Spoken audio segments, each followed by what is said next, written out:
অন্যান্য যত নবী রাসূল আছেন তাদেরকে যেরকম মুজিজা দিয়েছে, এর চাইতে শ্রেষ্ঠতম মুজিজা আল্লাহ রাব্বুল আলামিন আমার আপনার নবী জনাবে মুহাম্মদুর রাসূলুল্লাহ সাল্লাল্লাহু আলাইহি ওয়াসাল্লামকে মুজিজা দান করেছেন। নবীকে যত মুজিজা দান করেছেন তার মধ্যে থেকে একটা মুজিজা হলো মেরাজ। মুজিজার নাম কি? মেরাজ। আল্লাহ রাব্বুল আলামিন আমার আপনার নবীকে মেরাজ দান করেছেন, অন্য কোনো নবীকে মেরাজ করার নাই। আমার আপনার নবীকে আল্লাহ তাআলা মেরাজ করিয়েছেন। এই জন্য আল্লাহ রাব্বুল আলামিন সূরা বনী ইসরাঈলের শুরুতে বলেন, সুবহানাল্লাযী আসরা বিআবদিহি লাইলাম মিনাল মাসজিদিল হারাম ইলাল মাসজিদিল আকসা الذي باركنا حوله لنريه من آياتنا إنه هو السميع البصير। আল্লাহ রাব্বুল আলামিন সূরা শুরুতে বলেন সুবহান। সুবহান শব্দের শাব্দিক অর্থ হলো পবিত্রতা ঘোষণা করা। আল্লাহ রাব্বুল আলামিন এই জায়গার মধ্যে একটা ঘটনা বলেছেন, ঘটনার শুরুতেই সুবহান শব্দ ব্যবহার করেছেন। আমরাও তো যেখানে আশ্চর্যজনক কোনো কিছু দেখি অথবা বয়ানের সময় যখন আশ্চর্যজনক কোনো ঘটনা আমরা শুনতে পারি তখন কি বলি? সুবহানাল্লাহ বলি। তো আল্লাহ রাব্বুল আলামিন কি একটা ঘটনা বর্ণনা করবেন, এই ঘটনা বর্ণনার শুরুতেই বলে সুবহানাল্লাহ। এই সুবহান শব্দ আল্লাহ তাআলা এই ঘটনার শুরুতেই সুবহান শব্দ উল্লেখ করেছেন। সুবহান শব্দের অর্থ হলো পবিত্রতা ঘোষণা করা। কার পবিত্রতা? আল্লাযী, ওই সত্তার, আসরা বিআবদিহি, যেই সত্তা তার বান্দাকে লাইলাম মিনাল মাসজিদিল হারাম ইলাল মাসজিদিল আকসা, মসজিদে হারাম থেকে মসজিদে আকসা পর্যন্ত ভ্রমণ করাইয়াছেন। সুবহানাল্লাহি ওয়া বিহামদিহি। তো সুবহান আল্লাহ তাআলা পুত পবিত্র, নাকি সন্দেহ আছে? দুনিয়ার মধ্যে একে অপরের মুহতাজ, স্বামী স্ত্রীর মুহতাজ, স্ত্রী স্বামীর মুহতাজ, বাবা সন্তানের মুহতাজ, সন্তান বাবার মুহতাজ। দুনিয়ার একে অপরের মুহতাজ, একে অপরের কাছে মুখাপেক্ষী, একে অপরের কাছে প্রয়োজন পড়ে। আরে আপনি কি মনে করেছেন যে আমাদের দেশের যে প্রধানমন্ত্রী আছে সে অমুখাপেক্ষী? সে কোনো কিছুর মুখাপেক্ষী না, সেও একজন মুচির কাছে মুখাপেক্ষী। কার কাছে? একজন মুচির কাছে সে মুখাপেক্ষী। বলতে পারেন কিভাবে? আরে প্রধানমন্ত্রী যে জুতা সেলাই করে, জুতা রং করে, এটা কি প্রধানমন্ত্রীর অন্য কোনো মন্ত্রী পরিষ্কার করে দেয়? অন্য কোনো মন্ত্রী দেয়? অন্য কোনো মন্ত্রীও দেয় না। নাকি কোনো এমপি দেয়? কোনো এমপিও দেয় না। কোনো চেয়ারম্যানে, কোনো মেম্বারে না। জুতাটা পরিষ্কার করে কে? ওই জুতাটা একজন মুচি পরিষ্কার করে। তাহলে বোঝা গেল যে আমাদের দেশের প্রধানমন্ত্রী যে সেও একজন মুচির কাছে মুহতাজ, মুচির কাছে মুখাপেক্ষী। সবাই এরকমভাবে এক ব্যবসায়ী আরেক ব্যবসায়ীর কাছে মুখাপেক্ষী, এক ব্যবসায়ী আরেক ব্যবসায়ীর কাছে মুহতাজ, এরকম সবাই সবার কাছে মুহতাজ। আল্লাহ রাব্বুল আলামিন দুনিয়ার সমস্ত কাজ থেকে মুহতাজ নয়, দুনিয়ার সমস্ত কাজ থেকে বেনিয়াস। আল্লাহ তাআলা অমুখাপেক্ষী। আল্লাহ তাআলা করতে চাইতে কোনো কিছুর প্রয়োজন পড়ে না। আল্লাহ তাআলা এই জন্য বলেন সুবহানাল্লাযী আসরা। আরে সুবহান মানে পুত পবিত্র, অর্থাৎ দুনিয়ার কোনো কিছুর প্রয়োজন হয় না।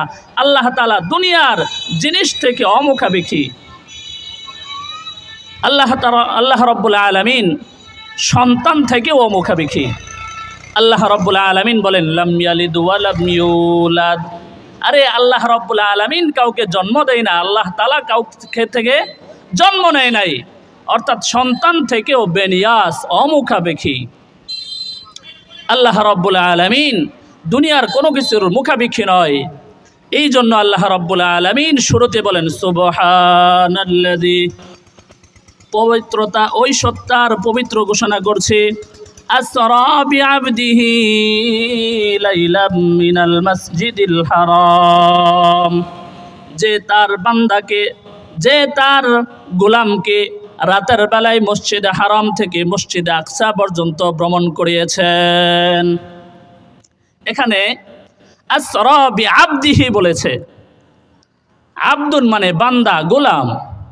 আল্লাহ রাব্বুল আলামিন এই জায়গায় আসরা বিরাসূলিহি বলতে পারতেন, কিন্তু এই জায়গায় আসরা বিআবদিহি বলেছেন। কেন? যাতে দুনিয়ার মানুষ এই কথা বুঝতে না পারে, দুনিয়ার মানুষ যাতে এই কথা ধারণা করতে না পারে, এত বড় একটা কাজ আল্লাহ রাব্বুল আলামিনের বাড়িতে নিয়া নবীকে আল্লাহ রাব্বুল আলামিনের আরশে আজিমে নিয়েছেন, মনে হয় মুহাম্মদ আল্লাহ তাআলার পুত্র। এই কথা যাতে ধারণা করতে না পারে, এই জন্য আল্লাহ রাব্বুল আলামিন বিআবদিহি, বান্দা গোলাম পরিচয় দিয়েছেন।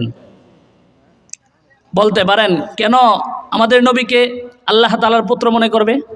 আরে ইহুদি যারা আছে তারা তো উযাইর আলাইহিস সালাতু ওয়াস সালামকে আল্লাহ তাআলার পুত্র হিসেবে মানে। ওয়াকালাতিল ইয়াহুদু উযাইরুন ইবনুল্লাহ ওয়াকালাতিন নাসারাল মাসীহ ইবনুল্লাহ। ইহুদি যারা, তারা উযাইর আলাইহিস সালাতু ওয়াস সালামকে পুত্র মানে, আর খ্রিস্টান যারা, তারা ঈসা আলাইহিস সালাতু ওয়াস সালামকে আল্লাহর পুত্র মানে। এই জন্য আল্লাহ রাব্বুল আলামিন বলেন, দুনিয়ার মানুষ তোমরা যাতে এই ধারণা করতে না পারো যে মুহাম্মদ হলো আল্লাহ তাআলার পুত্র, এই জন্য আল্লাহ তাআলা বিআবদিহি সম্বোধন করে বলেন, বিআবদিহি, তার বান্দাকে রাতের বেলায় মসজিদে হারাম থেকে মসজিদে আকসা পর্যন্ত ভ্রমণ করাইছেন। ইলাল মসজিদিল আকসা, মসজিদে আকসা পর্যন্ত। আল্লাযী বারাকনা হাওলাহু লিনুরিয়াহু মিন আয়াতিনা, ওই মসজিদ আকসার আশপাশে এলাকাটা আল্লাহ রাব্বুল আলামিন পরিপূর্ণ বরকত দ্বারা ভরপুর করে দিয়েছে। ইন্নাহু হুয়াস সামিউল আলিম, ইন্নাহু হুয়াস সামিউল বাসীর। আল্লাহ রাব্বুল আলামিন কেন ভ্রমণ করাইলেন?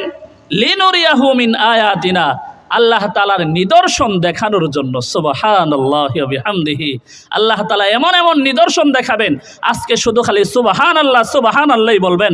আল্লাহ রাব্বুল আলামিন এমন এক ঘটনা বর্ণনা করছে, ঘটনার শুরুতে আল্লাহই বলে সুবহানাল্লাহ। মোটামুটি একটু তর্জমা করলাম যাতে আল্লাহ রাব্বুল আলামিন এই আয়াতের ফয়জ ও বারাকা আমাদেরকে দান করে। এবার চলেন আয়াতের তাফসীর ব্যাখ্যা। আয়াতের তাফসীর হলো, এই রজব মাস, এই মাস কি মাস চলতেছে? রজব মাস। রজব মাসের 26 তারিখ জিব্রাইল আলাইহিস সালাতু ওয়াস সালাম নবীজির কাছে বিকালবেলা এসে বলে, নবীজি, মক্কার কাফের মুশরিকরা তারা চিন্তা করছে, তারা বৈঠক করে চিন্তা করছে আপনাকে হত্যা করে ফেলবে। নবীজি, আজকে রাত্রটা আপনার ঘরে না থাইকা আপনি অন্য কোনো ঘরে থাকবেন। আল্লাহ তাআলা পারতেন তার ঘরের মধ্যে রাইখাই বাঁচাইতে। তারপরে আল্লাহ রাব্বুল আলামিন বলেন, ইয়া আইয়ুহাল্লাযীনা আমানু খুযু হিজরাকুম, আরে তোমরা তোমাদের পজিশন তোমরা আগে থেকে নিয়ে রাখো। আরে তাওয়াক্কুল তো করবা তখন যখন তুমি গরুটা বাঁধবা, বাঁধার পরে তাওয়াক্কুল করবা। গরু ছাইরা দিয়া তাওয়াক্কুল হয় না, আগে কি করতে হবে? নিজের পজিশন মতো থাকতে হবে। তো জিব্রাইল যখন বললেন, আর কিছু বলে নাই, জিব্রাইল চলে গেছে। ঠিক কথা মতো আল্লাহর পয়গম্বর নিজের ঘরে না থাইকা চাচাতো বোন উম্মে হানির ঘরে রাত্রি যাপন করলেন। উম্মে হানি হলো রাসূলের চাচাতো বোন, আবু তালেবের মেয়ে।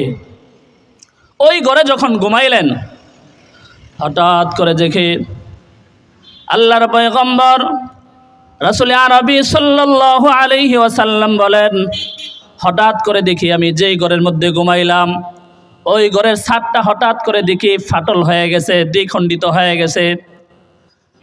যখন দ্বিখণ্ডিত হয়ে গেল, আল্লাহর পয়গম্বর বলেন, আমি উপরের দিকে তাকায় দেখি জিব্রাইল, আর জিব্রাইলের সাথে মিকাইল অথবা ইসরাফিল, দুইজনের থেকে যে কোনো একজন এসেছে।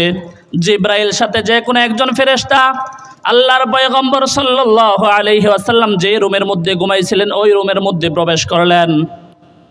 আবার হঠাৎ তাকায় দেখে যে ছাদটা দুই খণ্ডিত হয়ে গেছিল, ওই ছাদটা অটোমেটিক আগের মতোই লেগে গেছে। সুবহানাল্লাহি ওয়া বিহামদিহি। আশ্চর্য মনে হয় না আপনাদের কাছে? আশ্চর্য মনে হয় না? একটা ছাদ দ্বিখণ্ডিত হয়ে গেছে, আবার অটোমেটিক আবার লেগে গেছে।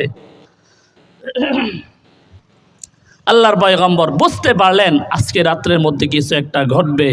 আর না হয় এত জিব্রাইল পারতেন ঘরের দরজা দিয়ে ঢুকতে, কেন ওই ছাদ ফাটল করে ছাদের ভিতর দিয়ে ঢুকলেন? এবার জিব্রাইল এসে বলে, ইয়া রাসূলুল্লাহ, ইয়া হাবিবাল্লাহ, ও আল্লাহর পয়গম্বর, আল্লাহ রাব্বুল আলামিন আপনাকে তার বাড়িতে দাওয়াত করেছে। আল্লাহ রাব্বুল আলামিন পাঠাইছে আপনাকে মসজিদে হারাম থেকে মসজিদে আকসা, সব মসজিদে আকসা থেকে প্রথম আসমান, দ্বিতীয় আসমান, তৃতীয় আসমান, এরকমভাবে 7টা আসমান পাড়ি দিয়া সিদরাতুল মুনতাহা পাড়ি দিয়া আল্লাহর বাড়ি আরশে আজিমে আপনাকে নিয়ে যাবে। সুবহানাল্লাহি ওয়া বিহামদিহি। আল্লাহ তাআলা আপনাকে নেওয়ার জন্য আমাদেরকে পাঠাইছে। জিবরাইল আলাইহিস সালাতু ওয়াস সালাম এসে বলেন, ইয়া রাসূলুল্লাহ, ইয়া হাবিবাল্লাহ, আপনি একটু ওঠেন, উঠে আমাদের সাথে চলেন। আল্লাহর পয়গম্বর সাল্লাল্লাহু আলাইহি ওয়াসাল্লাম জিবরাইলের সাথে রওনা দিলেন। হাতিমে কাবার মধ্যে গিয়া জিবরাইল আলাইহিস সালাতু ওয়াস সালাম বলেন, ও আল্লাহর পয়গম্বর, আপনি একটু শুয়ে পড়েন। আল্লাহর পয়গম্বর যখন শুয়ে পড়লেন, শুয়ে পড়ার সাথে সাথে জিবরাইল বুকের উপর থেকে নিচ পর্যন্ত এরকমভাবে আঙ্গুল দিয়ে রেখা টানলেন। রেখা টানার সাথে সাথে আল্লাহর পয়গম্বরের বুকটা দ্বিখণ্ডিত হয়ে গেল। আল্লাহর পয়গম্বর বলেন, যখন আমার বুকটা দ্বিখণ্ডিত হয়ে গেল, তখন জিবরাইল ওই জান্নাত থেকে 2টা পেয়ালা নিয়ে আসছে। একটা পেয়ালার মধ্যে স্বর্ণের একটা পেয়ালা, এটার মধ্যে জমজমের পানি রেখেছে, আরেকটা রূপার পেয়ালা, ওইটার মধ্যেও জমজমের পানি রেখেছে। আল্লাহর পয়গম্বর বলেন, জিবরাইল আইসা আমার ঈমানটা বের করে, আমার কলবটা বের করে 2টা পাত্রের মধ্যে ধুইলেন। ধোয়ার পরে আবার অটোমেটিক লাগাই দিলেন। জিবরাইল আবার হাত দিলেন, হাত দেওয়ার সাথে সাথে আবার বুকটা এরকমভাবে জোড়া লেগে গেছে যে বোঝা যায় না এখানে যে বুক ফাটল হয়েছিল। সুবহানাল্লাহি ওয়া বিহামদিহি। জিবরাইলের হাতের ইশারায় আবার কি হয়ে গেছে? বুকটা জোড়া লেগে গেছে। বর্তমান সময়ে যে ওপেন হার্ট সার্জারি করে, এটা কি বর্তমান বৈজ্ঞানিকদের গবেষণায় নাকি আল্লাহর পয়গম্বর সর্বপ্রথম ওপেন হার্ট সার্জারি হয়েছিল? আল্লাহর পয়গম্বরের 3বার সাক্ষ্য সদর হয়েছে, বক্ষ বিতরণ 3বার করেছে। একবার আল্লাহর পয়গম্বর যখন ছোটবেলায় মা হালিমাতুস সাদিয়ার বাড়িতে থাকেন, ওই সময় বকরি চড়ানোর জন্য গেছিলেন, ওই সময় একবার ওই সাক্ষ্য সদর হয়েছে। আরেকবার যখন মেরাজে যাবেন তখন সাক্ষ্য সদর হয়েছে। আরেকবার যখন নবুয়ত দিবেন, হেরা গুহার মধ্যে নবীজি অবস্থান করতেছেন, ওই সময়ের মধ্যেও সাক্ষ্য সদর হয়েছে। যখন সাক্ষ্য সদর হয়ে গেল, আল্লাহর পয়গম্বর সাল্লাল্লাহু আলাইহি ওয়াসাল্লাম এরকমভাবে সোজা হয়ে দাঁড়াইলেন। দাঁড়ানোর পরে কিছু দূর দেখে একটা বাহন বাঁধা আছে। ওই বাহনের নামটা হলো বুরাক। বুরাক শব্দটা বারকুন শব্দ থেকে মুশতাক, অর্থাৎ বারকুন শব্দ হলো বিদ্যুৎ। বিদ্যুতের গতি কেমন? একটা সুইচ দেওয়ার সাথে সাথে অনেক দূর পর্যন্ত যতগুলো লাইট দেরি লাগে না, একসাথে সব জ্বলে যায়, একসাথে সব নিভে যায়। ওই বিদ্যুতের গতিতে বুরাকের পাওয়ার কেমন? বুরাকের পাওয়ার হলো এমন, বুরাকের দৃষ্টি যেই জায়গার মধ্যে পড়ে, বুরাকের একটা কদম দিলে ওই জায়গার মধ্যে গিয়া পড়ে। সুবহানাল্লাহি ওয়া বিহামদিহি। এত পাওয়ার দিয়েছে বুরাকের মধ্যে, বুরাকের দৃষ্টি যত দূর যায় তার একটা কদম তত দূর যায়। এবার জিবরাইল বলেন, ইয়া রাসূলুল্লাহ, ইয়া হাবিবাল্লাহ, ও আল্লাহর পয়গম্বর, আপনি বুরাকের মধ্যে চড়েন। জিবরাইল আলাইহিস সালাতু ওয়াস সালাম প্রথমে বসলেন, তারপরে দ্বিতীয় আল্লাহর পয়গম্বরকে বসাইলেন, পিছনের মধ্যে ইসরাফিল অথবা মিকাইলকে বসলেন। বসার পরে চলতে থাকলো চলতে চলতে চলতে চলতে এক পর্যায়ে একটা জায়গার মধ্যে গিয়া বিশ্রাম নিলেন। আল্লাহর পয়গম্বর সাল্লাল্লাহু আলাইহি ওয়াসাল্লাম বলেন, যখন ওই জায়গার মধ্যে বিশ্রাম নিলেন, ওই জায়গার মধ্যে একজন বুড়া মানুষ আমাকে ডাকতেছে, আয় মোহাম্মদ, ইয়া মোহাম্মদ তাল হিনা ইসমা কালামি, ও মোহাম্মদ আমার কথা শোনো, আমার কথা শোনো, এইদিকে আসো, আমার কথা শোনো। জিবরাইল আলাইহিস সালাতু ওয়াস সালাম কে আল্লাহর পয়গম্বর জিজ্ঞাসা করে, আল্লাহর নবী আর কারো সাথে কথা বলে না, যা কিছু প্রয়োজন হয় জিবরাইলের কাছে জিজ্ঞাসা করে। জিবরাইল কেলে বলে, ও ভাই জিবরাইল, আমাকে ওই যে একটা বিদ্রোহ লোক ডাকতেছে, আমি কি তার কথাই শুনবো নাকি, তার কাছে যাব নাকি? জিবরাইল বলেন, ইয়া রাসূলুল্লাহ, ইয়া হাবিবাল্লাহ, না না না, আপনি কখনোই তার কথা শুনবেন না। ওই বৃদ্ধ লোকটা যে আপনি দেখতেছেন, ওইটা দুনিয়ার কোনো বৃদ্ধ লোক না, এটা হলো শয়তান। এটা দুনিয়ার কোনো বৃদ্ধ লোক, এটা হলো শয়তান, যা আমাদের সবারই কে পরম শত্রু। আল্লাহর পয়গম্বর বলেন, জিবরাইল আলাইহিস সালাতু ওয়াস সালাম বলেন, ও পয়গম্বর, আপনি তার কথায় আপনি তার কাছে যাবেন না, কেননা আপনি আপনার রবের বাড়িতে যাবেন, শয়তান এটা চায় না। আরে আপনি মুসলমান হিসাবে আপনি নামাজ পড়বেন, শয়তান এটা চায় না। আরে আপনি দান খয়রাত করবেন, শয়তান এটা চায় না। আপনি ভালো ইবাদত করবেন, শয়তান এটা চায় না। এবার জিবরাইল ডাক দিয়া বলে, ও ইয়া রাসূলুল্লাহ, ইয়া হাবিবাল্লাহ, চলতে থাকেন, সামনে চলতে থাকেন। সামনে চলতে চলতে কিছু দূর যাওয়ার পরে গিয়া দেখে একজন বুড়ি মানুষ ওই বুড়ি আবার ডাকতেছে, ইয়া মুহাম্মদ ইসমা কালামি তালহিনা ইসমা কালামি, ও মুহাম্মদ এদিকে আসো, আমার কথা শোনো। আল্লাহর পয়গম্বর বলে, ও জিবরাইল, ওই যে দেখা যায় একজন বুড়ি ডাকতেছে, ওই বুড়ির কথা কি আমি শুনবো নাকি? আমি কি বুড়ির কাছে যাব? জিবরাইল ডাক দিয়ে বলে, ইয়া রাসূলুল্লাহ, ইয়া হাবিবাল্লাহ, ওই যে আপনাকে বুড়ি ডাকতেছে, এই বুড়ি আর দুনিয়ার কোনো বুড়ি না, ওই বুড়ির কথা আপনি শুনবেন না। ওই বুড়ি হইল দুনিয়া। এই দুনিয়া আপনাকে কোনো ভালো কাজ করতে দেয় না। ইয়া রাসূলুল্লাহ, আপনি আপনার বন্ধুর বাড়িতে যাবেন, আরশে আজিমে যাবেন, আল্লাহ রাব্বুল আলামিন আপনাকে হাদিয়া তোহফা দেবে, এই দুনিয়া আপনাকে দিতে দিবে না। আরে দুনিয়ার মানুষ ব্যবসা তোমাকে নামাজ পড়তে দেয় না। ও দুনিয়ার মানুষ, তোমার স্ত্রী তোমাকে দাঁড়িয়ে রাখতে দেয় না। দুনিয়া তোমাকে নামাজ পড়তে দেয় না। দুনিয়ার টাকা পয়সা তোমাকে হজ করতে দেয় না। দুনিয়ার সব কিছু তোমাকে আল্লাহ তাআলার গোলামি থেকে বাধা দেয়। জিবরাইল বলেন, ইয়া রাসূলুল্লাহ, ইয়া হাবিবাল্লাহ, না, ওই বুড়ির কথা আপনি শুনবেন না, সামনে চলেন। চলতে এক পর্যায়ে গিয়া দাঁড়াইলেন, গিয়া দেখে আল্লাহর পয়গম্বর সাল্লাল্লাহু আলাইহি ওয়াসাল্লাম বলে, দুইটা পেয়ালা রাখা আছে, দুইটা পেয়ালা, একটা পেয়ালার মধ্যে ভালো গোশত দেখা যায়, আরেকটা পেয়ালার মধ্যে এরকমভাবে পচা গান্দা দুর্গন্ধ এরকমভাবে গোশত দেখা যায়। আল্লাহর পয়গম্বর বলেন, আমি দেখলাম কিছু লোক ভালো গোশত রাইখা পচা গোশতটা ভক্ষণ করতেছে। আল্লাহর পয়গম্বর জিবরাইলকে বলেন, ও ভাই জিবরাইল, ওই যে দেখা যা মানুষগুলা কি বোকা নাকি? পাশে একটা ভালো গোস্তের টুকরা আছে, এক প্লেটে ভালো গোস্ত আছে, ভালো গোস্ত ভক্ষণ করে না, পচা দুর্গন্ধ গোস্ত খাইতেছে। জিবরাইল বলে, ইয়া রাসূলুল্লাহ, ইয়া হাবিবাল্লাহ, ওই সমস্ত লোকগুলা হলো আপনার ওই সমস্ত উম্মত যারা দুনিয়ার মধ্যে পরকিয়া করত, যারা দুনিয়ার মধ্যে একে অপরের গীবত করত, তারাই এই ভালো গোস্ত রাইখা পচা গান্দা দুর্গন্ধ গোস্তগুলা খাইতেছে। আল্লাহর পয়গম্বর আবার চলতে শুরু করলেন। জিবরাইল আল্লাহর পয়গম্বরকে নিয়ে আবার চলতে শুরু করলেন। চলতে এক পর্যায়ে গিয়া দেখে একটা বিশাল বড় একটা রক্তের নদীর মধ্যে কিছু লোক হাবুডুবু খাইতেছে, আর পাড়ের দিকে আসতে চাইতেছে। পাড়ের মধ্যে চতুর্দিক দিয়ে এরকমভাবে লোক দাঁড়ানো আছে, তাদের হাতের মধ্যে একটা পাথর, যখন এই দিক দিয়ে উঠতে চায় পাথর নিক্ষেপ করে, যখন পিছন দিক দিয়ে উঠতে চায় তখন পিছন দিক থেকে একজন লোক এরকমভাবে আবার পাথর নিক্ষেপ করে, ডান দিক দিয়ে উঠতে চাইলে ডান দিক থেকে আবার পাথর নিক্ষেপ করে, বাম দিক দিয়ে উঠতে চাইলে বাম দিক দিয়ে আবার পাথর নিক্ষেপ করে।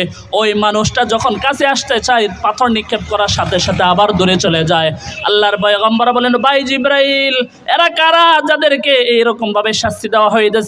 আল্লাহর পয়গম্বর সাল্লাল্লাহু আলাইহি ওয়াসাল্লামকে জিবরাইল বলেন, ও নবী, আপনার ওই সমস্ত উম্মতদেরকে এরকম ভাবে শাস্তি দেওয়া হইতেছে যারা দুনিয়ার মধ্যে সুদ ঘুষ খাইতো। নাউজুবিল্লাহ, যারা সুদ ঘুষ খাইতো তাদেরকে এরকম ভাবে রক্তের নদীর মধ্যে কিয়ামত পর্যন্ত এই শাস্তি চলতেই থাকবে। আবার জিবরাইল আল্লাহর নবীকে নিয়ে আবার চলতে থাকলেন। চলতে এক পর্যায়ে চলে গেলেন মসজিদে আকসার পাশে। মসজিদের সামনে চলে গেলেন। মসজিদের সামনে যাওয়ার পরে আল্লাহর পয়গম্বর সাল্লাল্লাহু আলাইহি ওয়াসাল্লাম যেই বুরাক দিয়ে যাচ্ছিলেন ওই বুরাকটা বাঁধলেন। বাঁধার পরে জিবরাইল বলেন, ইয়া রাসূলুল্লাহ, আপনি মসজিদের ভিতরে চলে যান, আপনি মসজিদের ভিতরে ঢোকেন। মসজিদের ভিতরে আল্লাহর পয়গম্বর ঢুকে দেখে মসজিদের মধ্যে অসংখ্য অগণিত লোক একেবারে ভরপুর হয়ে আছে। মসজিদে আর কোনো জায়গা নাই, দাঁড়ানোর মতো কোনো জায়গা নাই, শুধু একটা সিট খালি আছে। সামনের যে সিটটা আছে ওই যেই জায়গার মধ্যে ইমাম সাহেব দাঁড়া, ওই জায়গা ছাড়া আর কোনো জায়গা বাকি নাই। আল্লাহর পয়গম্বর দাঁড়ায় রইলেন। জিবরাইল এসে বলে, ইয়া রাসূলুল্লাহ, আপনি কেন দাঁড়ায় রইলেন? আপনি যান, আপনি ইমামতি করেন। আল্লাহর পয়গম্বর সাল্লাল্লাহু আলাইহি ওয়াসাল্লাম যখন ইমামতি করলেন, নামাজ পড়াইলেন, নামাজ পড়ানোর পরে জিবরাইলকে বলে, ভাই জিবরাইল, এই যে মসজিদের মধ্যে এত এত মানুষ, আর আমাকে যে ইমামতি করানো হইল, এই মানুষরা কারা? জিব্রাইল বলে, ইয়া রাসূলুল্লাহ, ইয়া হাবিবাল্লাহ, আপনার পূর্বে যত নবী রাসূল এসেছে, আদম সফিহুল্লাহ এসেছে, নূহ নাজিহুল্লাহ এসেছে, ইব্রাহিম খলিলুল্লাহ এসেছে, মূসা কালিমুল্লাহ এসেছে, ঈসা রূহুল্লাহ এসেছে, আপনার পূর্বে যত নবী রাসূল আসছিল, আল্লাহ রাব্বুল আলামিন কুদরতিভাবে সমস্ত নবী রাসূলদেরকে মসজিদে আকসার মধ্যে উপস্থিত করাইয়া সমস্ত নবীর ইমামতি আপনাকে দিয়ে আল্লাহ করাইছে। এই জন্য আল্লাহর পয়গম্বরকে বলা হন সাইয়্যিদুল কাউনাইন খতমুল মুরসালিন, আখিরা মুতবুদ ফখরুল আউয়ালিন। এই জন্য সমস্ত নবীদের সর্দার বলা হয়, সাইয়্যিদ নেতা বলা হয়। সমস্ত নবীদেরকে একসাথে করে আল্লাহর পয়গম্বরকে দিয়া সমস্ত নবীর ইমামতি করাইছে। সুবহানাল্লাহি ওয়া বিহামদিহি। এই কথাই বলতেছে আল্লাহ বলেন, আমার নবীকে মসজিদে হারাম থেকে মসজিদে আকসা পর্যন্ত ভ্রমণ করাইলাম কেন? ইলাল মসজিদিল আকসা আল্লাযী বারাকনা হাওলাহু লিনুরিয়াহু মিন আয়াতিনা, আরে আমার নিদর্শন দেখানোর জন্য। সুবহানাল্লাহি ওয়া বিহামদিহি। এবার মসজিদে আকসা থেকে নামাজ পড়ে বের হবেন, পাশে দেখে কিছু লোক বৈশা বৈশা এরকমভাবে আমরা যেরকম কিতাবের তালিম করি তালিম করতেছে বৈশা বৈশা। আল্লাহর পয়গম্বর বলেন, ও জিব্রাইল, আমি কি এই জায়গার মধ্যে বসতে পারবো নি? জিব্রাইল বলে, হ্যাঁ আপনি বসতে পারেন। বসার পরে আদম সফিহুল্লাহ দাঁড়ায় তিনি ভাষণ দিলেন, ইব্রাহিম খলিলুল্লাহ ভাষণ দিলেন, ঈসা রূহুল্লাহ ভাষণ দিলেন, মূসা কালিমুল্লাহ ভাষণ দিলেন। ভাষণ দেওয়ার পর এবার ইব্রাহিম দাঁড়ায় বলে, এই পর্যায়ে আপনাদের সামনে আমার সন্তান জনাবে মুহাম্মদুর রাসূলুল্লাহ সাল্লাল্লাহু আলাইহি ওয়াসাল্লাম আপনাদের সামনে কথা বলবে। সুবহানাল্লাহ, আমার সন্তান আপনাদের সামনে কথা বলবে, যে পরিচালনা করেছেন আমাদের জাতির পিতা হযরতে ইব্রাহিম আলাইহিস সালাতু ওয়াস সালাম। আল্লাহর পয়গম্বর এমন একটা ভাষণ দিলেন, ভাষণ দেওয়ার সাথে সাথে সমস্ত মসজিদের সমস্ত লোক একেবারে চুপ হয়ে গেছে, একেবারে সবাই কান্নায় জর্জরিত হয়ে গেছে। আল্লাহর পয়গম্বর যখন ভাষণ দিয়ে বের হইলেন, এটা হলো ইসরা। আল্লাহ বলেন, সুবহানাল্লাযী আসরা বিআবদিহি লাইলাম মিনাল মসজিদিল হারাম ইলাল মসজিদিল আকসা। দুনিয়ার মধ্যে রাত্রিবেলায় দুনিয়ার মধ্যে ভ্রমণটাকে বলা হয় ইসরা, আর দুনিয়া থেকে গগন করা, উপর দিকে ওঠা, এটাকে বলে মেরাজ। এখন আল্লাহর পয়গম্বরের ইসরা শেষ, দুনিয়ার মধ্যে ভ্রমণ করা এটা শেষ, এবার উঠবেন আকাশের দিকে মেরাজ। আল্লাহর পয়গম্বর সাল্লাল্লাহু আলাইহি ওয়াসাল্লামকে সাথে নিয়ে জিব্রাইল চলা শুরু করলেন, মেরাজ করা শুরু করলেন। মেরাজ মানে সিঁড়ি দিয়ে উপর দিকে ওঠে, মেরাজ শুরু করলেন। আল্লাহর পয়গম্বর যখন উঠতে লাগলেন, উঠতে একটা প্রথম আসমানের কাছে গেলেন। প্রথম আসমানে যাওয়ার পরে প্রথম আসমানের যে দারোয়ান আছে, দারোয়ান বলে, মানান্তা, তুমি কে? ইসমা কালামি মানান্তা ওমা মাকা, ও তুমি কে? জিব্রাইল বলেন, আনা জিব্রাইল মাই মুহাম্মাদুর রাসূলুল্লাহ, আমি হইলাম জিব্রাইল, আমার সাথে জনাবে মুহাম্মাদুর রাসূলুল্লাহ। দারোয়ান বলে, তার আসার অনুমতি আছে নাকি? জিব্রাইল বলে, হ্যাঁ তার আসার অনুমতি আছে। এবার আকাশের উপরে উঠলেন। আকাশে ওঠার পরে আল্লাহর পয়গম্বর সব কিছু ভ্রমণ করে দেখলেন। হঠাৎ করে দেখে পাশে একজন বুড়া মানুষ চেয়ারের মধ্যে বসে আছে। জিব্রাইলকে ডাক দিয়ে বলে, ভাই জিব্রাইল, ওই যে বুড়া মানুষটা দেখা যায়, উনি কে? আল্লাহর পয়গম্বর সাল্লাল্লাহু আলাইহি ওয়াসাল্লাম যখন জিজ্ঞাসা করলেন, ওই বুড়া মানুষটা কেডা? জিব্রাইল বলে, এই বুড়া মানুষটা হলো আপনার এবং আপনাদের মতো যত দুনিয়ার মধ্যে যত মানুষ আসছে সমস্ত মানুষের আব্বা, অর্থাৎ আদম আলাইহিস সালাতু ওয়াস সালাম। যখন তাদের সাথে সম্পর্ক করায় দিলেন, আদম আলাইহিস সালাতু ওয়াস সালামের সাথে কথাবার্তা বললেন। কথা বলার পরে আল্লাহর পয়গম্বর বলেন, আমি হঠাৎ করে তাকায় দেখি আদম আলাইহিস সালাতু ওয়াস সালাম ডান দিকে তাকায়া মুচকি মুচকি হাসে, আবার বাম দিকে তাকায়া আবার কান্না করে দেয়।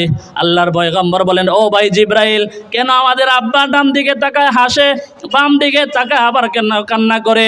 জিব্রাইল বলে, ইয়া রাসূলুল্লাহ, ইয়া হাবিবাল্লাহ, আপনার আব্বা ডান দিকে তাকায় হাসে এই জন্য আপনার আব্বার যে সমস্ত উম্মত, যে সমস্ত সন্তান তারা জান্নাতে যাবে তাদেরকে দেখা ওই ডান দিকে হাইসা দেয়, আর যে সমস্ত বান্দা, যে সমস্ত সন্তান জাহান্নামে যাবে তাদের দিকে তাকায় কান্না করে। এতে বোঝা যায় যারা ডানপন্থী তারা জান্নাতে, যারা বামপন্থী তারা জাহান্নামে। প্রথম আসমানে আদম আলাইহিস সালাতু ওয়াস সালামের সাথে কথা বলে শেষ করে আবার চললেন দ্বিতীয় আসমানে। আরে আসমানটা মনে হয় যে কাছাকাছি, তাই না? কাছাকাছি মনে হয়। একটু উদাহরণ দেব। আসমান আমাদের থেকে যে আসমান দেখা যায়, আমাদের চোখের জ্যোতি শেষ হয়ে যায়, আসমান পর্যন্ত আমরা দেখতে পারি না। এত বড় আসমান, এই আসমান যতটুক, আসমান থেকে জমিন পর্যন্ত যতটুক ফাঁকা জায়গা আছে, একটা আসমান পাশ চওড়া আবার এতটুকু, আবার দ্বিতীয় আসমান থেকে আবার এতটুকু ফাঁকা, তারপরে যে আসমান, এই আসমানটা আবার এতটুকু চওড়া, এতটুকু পাশ, এরকমভাবে 7টা আসমান আল্লাহ রাব্বুল আলামিন, আল্লাহ তাআলা এই 7টা আসমান খুঁটিবিহীন দাঁড় করায় রাখছে। সুবহানাল্লাহ। আল্লাহর পয়গম্বর প্রথম আসমান ভ্রমণ করে দ্বিতীয় আসমানে আবার যাবেন। দ্বিতীয় আসমানে যাওয়ার পরে দারোয়ান আবার বলে, মানান্তা মাকা, তুমি কে, তোমার সাথে কে? জিব্রাইল পরিচয় দেয়, আমি জিব্রাইল, আমার সাথে মোহাম্মদ, তার আসার মতো অনুমতি দেওয়া হয়েছে। দ্বিতীয় আসমানে ওঠে। দ্বিতীয় আসমানে ওঠার পরে দেখা হয় হজরতে ঈসা আলাইহিস সালাতু ওয়াস সালামের সাথে। ঈসা আলাইহিস সালাতু ওয়াস সালাম হলো আমাদের নবীর জান্নাতি স্ত্রীর সন্তান। জান্নাতি স্ত্রীর সন্তান, দুনিয়ার স্ত্রীর সন্তান না। দুনিয়ার মধ্যে 2জন মহিলাকে আল্লাহ রাব্বুল আলামিন তাদেরকে স্বামীর মোহাব্বত, ভালোবাসা থেকে বঞ্চিত করেছে। এই জন্য আল্লাহ তাআলা হাসরের ময়দানে 2জন মহিলাকে আমাদের নবীর সাথে বিবাহ পড়ায় দিবেন। একজন হলো মরিয়ম আলাইহিস সালাম, ঈসা আলাইহিস সালাতু ওয়াস সালামের আম্মা, আরেকজন হলো আসিয়া, ওই যে ফেরাউনের স্ত্রী। 2জনকে কি করবেন? আল্লাহ তাআলা বিবাহ পড়ায় দিবেন। তো দ্বিতীয় আসমানে ঈসা আলাইহিস সালাতু ওয়াস সালামের সাথে কথোপকথন করলেন। আবার দ্বিতীয় আসমান থেকে তৃতীয় আসমানে উঠলেন। তৃতীয় আসমানে দেখা হলো হজরতে ইউসুফ আলাইহিস সালাতু ওয়াস সালামের সাথে। ইউসুফ আলাইহিস সালাতু ওয়াস সালাম কত সুন্দর! ইউসুফ আলাইহিস সালাতু ওয়াস সালামের সাথে কথোপকথন করে, কথা বলে শেষ করে আবার চতুর্থ আসমানে গিয়া ইদ্রিস আলাইহিস সালাতু ওয়াস সালামের সাথে সাক্ষাৎ, তার সাথে কথা বলে পঞ্চম আসমানের মধ্যে দেখা হয়েছে হজরতে হারুন আলাইহিস সালাতু ওয়াস সালামের সাথে। এরপরে পঞ্চম আকাশ, এরপরে আসমানে উঠেছে। এরপরে আসমানে উঠে দেখা হয়েছে হজরতে মুসা আলাইহিস সালাতু ওয়াস সালামের সাথে। এরপরে সপ্তম আকাশ, ওই আকাশে উঠে দেখা হয়েছে হজরতে ইব্রাহিম আলাইহিস সালাতু ওয়াস সালামের সাথে। গিয়া দেখে ইব্রাহিম আলাইহিস সালাতু ওয়াস সালামের সাথে সাক্ষাৎ, মুসাফা করছে, দোয়া চাইছে, দোয়া নিয়েছে। তার পাশে দেখে কিছু শিশু বাচ্চারা বসে আছে। শিশু বাচ্চারা তাদেরকে পড়াইতেছে ইব্রাহিম আলাইহিস সালাম। দুনিয়ার মধ্যে একটা প্রথা আছে, রেওয়াজ আছে, ছোট বাচ্চা যদি মারা যায় তাহলে মনে করে যে ইব্রাহিম আলাইহিস সালাতু ওয়াস সালাম ওই জায়গায় কি করায়? পড়ায় না। দুনিয়ার মধ্যে ওই সমস্ত সন্তানদেরকে পড়ায় যারা নিয়ত করছিল তার সন্তানকে দ্বীনি শিক্ষা দেবে। ওই সন্তানটা যদি নাবালেগ অবস্থায় মারা যায় তাহলে ইব্রাহিম আলাইহিস সালাতু ওয়াস সালাম ওই জায়গায় কি করেন? পড়াইতে থাকেন। এবার সপ্তম আসমান পাড়ি দিয়ে সিদরাতুল মুনতাহায় চলে গেছে। সিদরাতুল মুনতাহা হলো বড়ই গাছ। সিদরাতুল মানে কি? বড়ই গাছ, মানে দুনিয়ার শেষ সীমানা। এরপরে আর দুনিয়া নাই, ওই দুনিয়ার শেষ সীমানা পাড়ি দিবে। দুনিয়ার শেষ সীমানা পাড়ি দিয়া আল্লাহ রাব্বুল আলামিনের আরশে আজিমে নিয়ে গেছে। আরে আরশে আজিমে যাওয়ার পরে আল্লাহ তাআলা আর তার পয়গম্বর কতটুক দূরত্ব, হাদিসের মধ্যে আসছে তীর থেকে ধনুক যেরকমভাবে টান দেওয়ার পরে তীরটা এরকমভাবে গোলাকার হয়ে যায়, কাছাকাছি আইসা পড়ে। আল্লাহ এবং তার রাসূল এতটুকু কাছাকাছি আইসা পড়ছে। সুবহানাল্লাহি ওয়া বিহামদিহি। আল্লাহ রাব্বুল আলামিন বলেন, ও বন্ধু আমার, আপনি আমার বাড়িতে আসছেন। বন্ধুর বাড়িতে গেলে হাদিয়া তোহফা নিয়ে যায়। ও বন্ধু, আপনি তো আমার বাড়িতে আসছেন, কি হাদিয়া নিয়ে আসছেন? আল্লাহর পয়গম্বর বলেন, আয় রব্বুল আলামিন, আপনার বাড়িতে আমি আসছি, আপনার জন্য হাদিয়া নিয়ে আসছি। যে হাদিয়াটা নিয়ে আসছি আপনার কাছে হাদিয়া নাই। বলেন, আল্লাহর কাছে নাই এমন জিনিস আছে? এমন কোনো জিনিস আসেনি? রাসূল কি বলে? রাসূল বলে আপনার কাছে এমন একটা হাদিয়া নিয়ে আসছি যে হাদিয়াটা আপনার কাছে নাই। আল্লাহর পয়গম্বর সাল্লাল্লাহু আলাইহি ওয়াসাল্লাম আল্লাহ রাব্বুল আলামিনকে ডাক দিয়ে বলে, ও আল্লাহ, আপনার জন্য হাদিয়া নিয়ে আসলাম।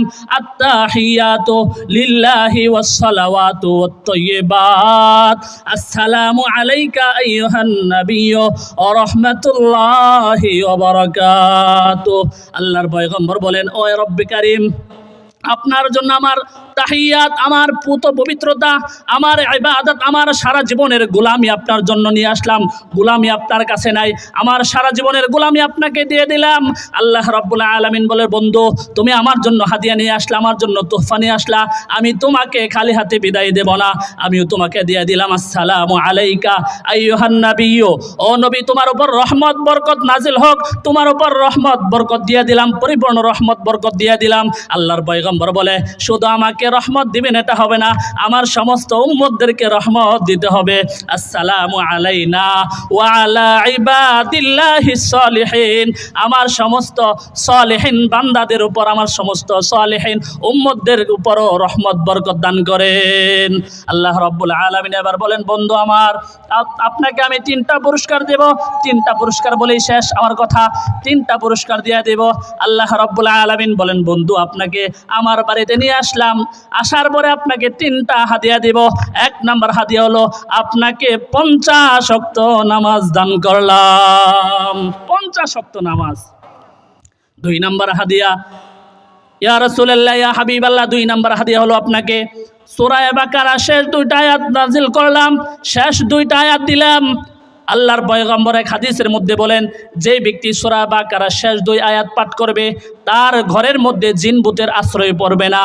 যে ব্যক্তি সকালবেলা এই সূরা বাকারা শেষ 2টা আয়াত তেলাওয়াত করবে, সারাদিন তার জন্য আল্লাহই যথেষ্ট হয়ে যাবে। আরে যে ব্যক্তি সকালবেলা পড়বে সারাদিন আল্লাহই যথেষ্ট হবে, যেই ব্যক্তি রাত্রেবেলা পড়বে, সন্ধ্যাবেলায় পড়বে, সারা রাত্র আল্লাহই তার জন্য যথেষ্ট হয়ে যাবে। 3 নাম্বার হাদিয়া, আল্লাহ বলেন, ও পয়গম্বর, 3 নাম্বার হাদিয়া আপনার জন্য, 3 নাম্বার হাদিয়া হলো আপনাকে হাউজে কাউসার দান করলাম। সুবহানাল্লাহি ওয়া বিহামদিহি। হাউজে কাউসার কেমন জিনিস? হাউজে কাউসার কিয়ামতের ময়দানে এমন কঠিন ভয়াবহ অবস্থা হবে, ভয়াবহ অবস্থার মধ্যে আপনার কোনো উম্মত যদি একবার হাউজে কাউসারের পানি পান করে, ওই উম্মত জান্নাতে প্রবেশ করার আগ পর্যন্ত তার পিপাসা হবে না।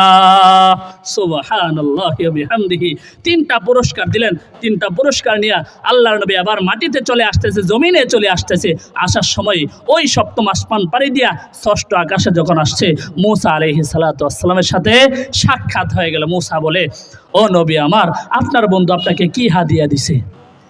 আপনার বন্ধুর বাড়িতে গেলেন, কি হাদিয়া দিল? আল্লাহর পয়গম্বর বলেন, ও ভাই মূসা, আল্লাহ রাব্বুল আলামিন আমাকে 3টা হাদিয়া দিছে। 3টা হাদিয়ার মধ্যে 1 নাম্বার হাদিয়া হলো আমাকে 50 ওয়াক্ত নামাজ দান করেছে। মূসা আলাইহিস সালাতু সর্বনাশ করছে। কি বলেন, আমার উম্মতরে 2 ওয়াক্ত 5 ওয়াক্ত 3 ওয়াক্ত নামাজ দিছিল, এটাই পড়তে পারে নাই। আপনার উম্মত হবে আরো দুর্বল, আপনার উম্মতে 50 ওয়াক্ত নামাজ পড়তে পারবে না। যান আবার যান আল্লাহর বাড়িতে যান, আবার গিয়ে একটু কমায় নেন। আল্লাহ রাব্বুল আলামিন, আল্লাহর পয়গম্বর আবার আল্লাহ রাব্বুল আলামিনের কাছে গেলেন। যাওয়ার পরে আল্লাহ তাআলা বলেন, যাও, তোমারে 5 ওয়াক্ত কমাই দিলাম। আবার মূসার সাথে সাক্ষাৎ, মূসা কয় তাও পারবে না। আবার যান, আবার গেছে, আবার 5 ওয়াক্ত কমাই দিছে। কমাইতে 9 বার যাওয়ার পরে 9 5 নং 45 ওয়াক্ত কমায় দিছে। কমানোর পরে এবার মূসা আলাইহিস সালাতু ওয়াস সালাম বলেন, আপনার উম্মত এই 5 ওয়াক্ত নামাজও পড়তো না, 5 ওয়াক্ত নামাজও পড়তো না। যান, আবার যান। এবার আল্লাহর পয়গম্বর বলে, আমার তো অনেক লজ্জা লাগে, শরম লাগে। আরে এতবার গেছি, এখন যদি আবার যাই, যদি একবারে নিষেধ করে দেয় তাহলে কেমন? এবার আল্লাহর পয়গম্বর আর যায় না, লজ্জিত হয়ে আর যাইতে চায় না। আল্লাহর পয়গম্বর সাল্লাল্লাহু আলাইহি ওয়াসাল্লাম মনের মধ্যে একটা ব্যথা, আরে 50 ওয়াক্ত দিয়েছিল, নিয়ে আসলাম 5 ওয়াক্ত। আল্লাহ রাব্বুল আলামিন ওই দিক দিয়া বলে, ও নবী আমার, আপনার অন্তরের মধ্যে যেই জিনিসটা গোরপাক খাইতেছে আমি আল্লাহ তাআলা প্রকাশ করে দিলাম। যান, আপনার বান্দা, আপনার উম্মত যদি কেউ 5 ওয়াক্ত নামাজ সঠিকভাবে আদায় করে, আমি আল্লাহ কথা দিলাম ওই বান্দার 50 ওয়াক্ত নামাজের সওয়াব দান করব। সুবহানাল্লাহি ওয়া বিহামদিহি। হযরত চলে আসছেন, হযরতকে বসায় রেখে কথা বলা ঠিক হবে না।